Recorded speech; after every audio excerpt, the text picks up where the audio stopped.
General,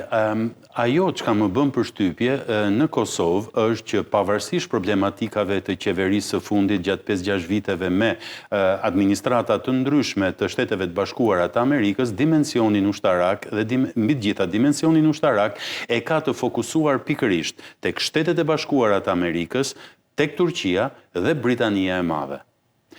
Si e vlerësoni ju këtë dimension? Unë e quaj një fatmirësi të madhe, jo vetëm për Republikën e Kosovës, por edhe për rajonin, që klasa politike qeverisëse, cila do ka qenë e problematika që ata kanë patur brenda për brenda, ka ngelur si një oazë i arti pa prekur dhe indikuar aty ku ka qenë marrëdhënia dhe asnjë lloj investimi i Shteteve të Bashkuara të Amerikës,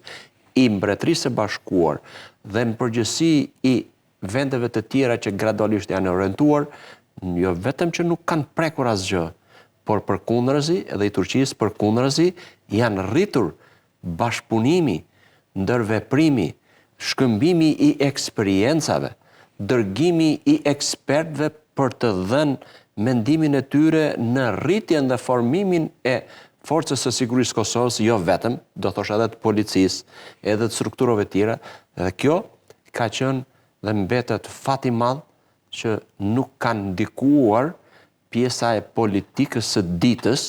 që për fat keq rrëzohet e ngrihet disa herë në këtë struktura, që do t'ishte nuk kanë ndikuar dhe kjo kanë meritë dhe politikanë, pavarësisht se politikë, kanë meritet e tyre, por jam i bindur që edhe ata të cilët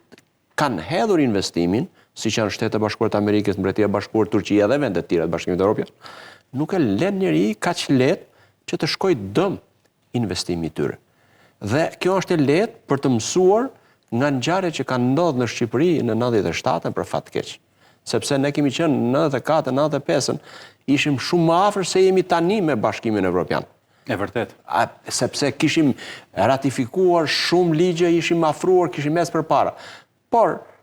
një katastrofë e tillë, një krizë e tillë na çoi aq larg sa nuk e dim edhe në 2030-ën a vërtet a do të jemi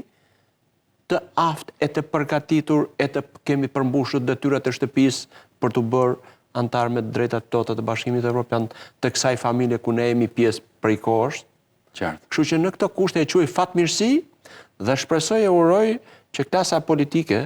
që doli pas zgjedhjeve që janë për t'u admiruar në mënyrë si u zhvillua dhe fushata, edhe njohja e rezultatit, edhe votimi, dhe janë për t'u marrë shembull nga ne për fat të mirë e kemi, në vend që ata të na referojnë ne, do të referojmë ne atyre, që klasa politike për të cilën mua dhe asnjë shqiptar nuk na bën krenar, sepse kanë konsumuar jo pak, por 35 vite nga koha kur e parulla e famshme e duam Shqipërinë si gjithë Evropa, edhe pas 35 vitesh ka ngel slogan që kemi humbur shumë kohë dhe kjo është dhe i dedikohet vetëm klasës politike dhe mënyrës së qasjeve që ata bëjnë për problemet e përditshme që kemi, harrojnë atë çfarë ky vend do. Ne kemi vokacionin më pro-perëndimor dhe pro-amerikan si askush tjetër. Dhe nuk du dal nga një temë tjetër se këto të përfshin si padashje del nga një temë tjetër. Pra kjo është merite për klasë politike dhe mbi gjitha e leadershipit të përgatitur, të mirë trajnuar dhe ndikimit të atyre që kanë hedhur investimet në Republikën e Kosovës.